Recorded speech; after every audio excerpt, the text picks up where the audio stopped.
Welcome! In this quick walkthrough, I'll show you how to create a tag in Bitbucket. It's a straightforward process that only takes a few clicks. First, let me show you where to find your commits. Look at the left sidebar and click on the Commits option to view your repository's commit history. You'll see a list of all your commits here. Go ahead and select the specific commit where you'd like to add your tag by clicking on it. Perfect!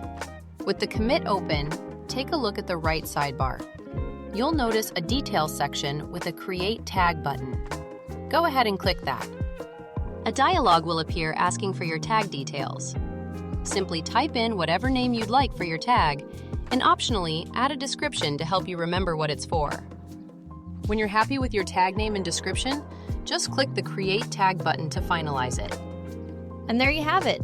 Your new tag has been successfully created and is now attached to that commit for easy reference later. That wraps up our walkthrough on creating tags in Bitbucket.